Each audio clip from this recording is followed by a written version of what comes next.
অনেকে বলছিল, আরে তুমি ওকে চিনো নাই, ও হচ্ছে হীরামান্ডির হিরোটা। এর আগেও একদিন দেখেছিলাম কিন্তু আমি তাকে চিনতে পারি নাই। তো সে আমাকে বলছিল যে wow you looking also very nice. আমি একটা লাল ড্রেস পরেছিলাম, তো সে বলছিল যে তোমাকে রেড রোজের মতো লাগছে।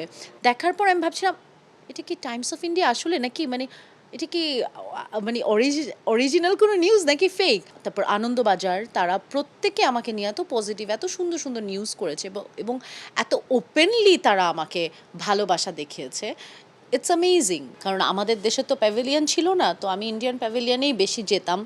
কারণ হয় না, ইন্ডিয়ানদের সাথে কানেক্ট করা যায় বেশি, আর মনে হয় যে আচ্ছা আমাদের মতোই, মানে আমাদের মতোই। সো তারাও আমার সাথে খুব নাইস ছিল, তারাও সবাই আমার সাথে অনেক ভালো ব্যবহার করেছে, আমার সম্পর্কে জানতে চেয়েছে, আমার সাথে অনেক নাইস ছিল। এবং তারপর একদিন আমি একটা ফিল্মের শুনছিলাম, কি বলে ওটাকে, মানে ফিল্মের কাস্ট অ্যান্ড ক্রু ওদের ইন্টারভিউ শুনছিলাম ইন্ডিয়ান প্যাভিলিয়নে বসে।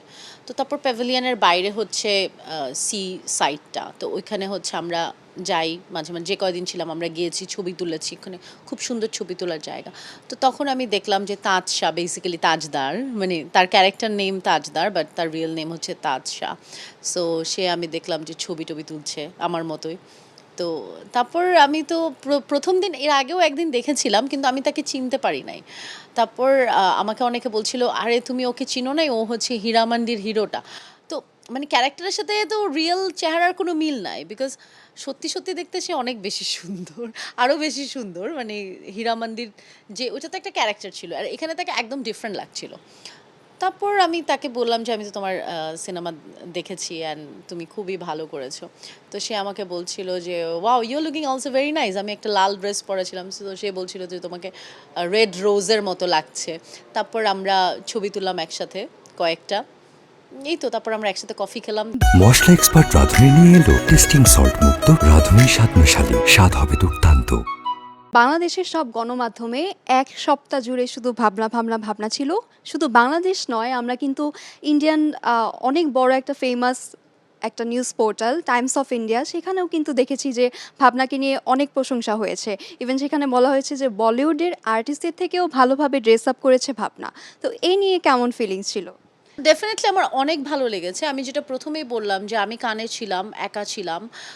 আমার অনেক কষ্ট হয়েছে একা একা মেকআপ করতে, রেডি হতে। তারপরে হয় না যে এত ভারী জামা কাপড় পরে ব্যাগ নিয়ে তারপর আমি সিনেমা দেখতে যাচ্ছি। আমি সিনেমা দেখছি, আবার হাঁটছি, হেঁটে হেঁটে যাচ্ছি সব জায়গায়। বাট বিষয়টা হচ্ছে ওইটার মধ্যেও একটা আলাদা অনেক আনন্দ ছিল, অনেক এক্সাইটমেন্ট ছিল। কারণ আমি সারাক্ষণ আমি দেখছি, যখনই আমি টাইম পাচ্ছি, যখনই আমি ফেসবুকে ঢুকছি, আমি দেখছি যে হাজার হাজার নিউজ, হাজার হাজার মানুষ এপ্রিসিয়েট করছে। সো আমি আবার পরের দিন মানে আরও উৎসাহে আরও সুন্দর করে রেডি হতাম, আরও চিন্তা করতাম আজকে একটা সুন্দর দিন হবে, আজকে আমি আরও পজিটিভ ওয়েতে দিনটাকে কাটাবো।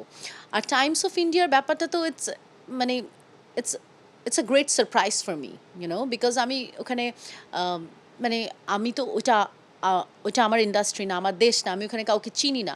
তারা এরকম একটা হেডলাইন করবে, এবং আমি তাদের দেশের অ্যাক্টর না, তারপরও তারা যে আমাকে রেসপেক্টটা দিয়েছে, তারা যে আমাকে ভালোবাসাটা দিল, এবং এরকম একটা হেডলাইন, মানে দিস ইজ অ্যামেজিং। মানে আমার মনে হয় এটা একটা অ্যাওয়ার্ডের মতো। মানে আমি তাদের কাছে অনেক কৃতজ্ঞ। এবং টাইমস অফ ইন্ডিয়া, তারপর আনন্দবাজার, তারা প্রত্যেকে আমাকে নিয়ে এত পজিটিভ, এত সুন্দর সুন্দর নিউজ করেছে, এবং এত ওপেনলি তারা আমাকে ভালোবাসা দেখিয়েছে। It's amazing. মানে এটা আমার জন্য একদম সারপ্রাইজ ছিল, এটা আমি কল্পনাই করতে পারিনি। এবং আমার ফ্রেন্ডরা আমাকে পাঠিয়েছে যে দেখো টাইমস অফ ইন্ডিয়া তোমাকে নিয়ে কী লিখেছে। আমি কিছুক্ষণ দেখার পর আমি ভাবছিলাম এটা কি টাইমস অফ ইন্ডিয়া আসলে নাকি, মানে এটা কি মানে অরিজিনাল কোনো নিউজ নাকি ফেক। তারপর আমি যখন দেখলাম হেডলাইন, মানে I was like oh my god, মানে এরকম একটা হেডলাইন একজন আর্টিস্টের জীবনে অনেক বড় পাওয়া। সো আমি আমার ফেসবুকে পিন পোস্ট করে রেখেছি ওইটা, because I love this news. আচ্ছা,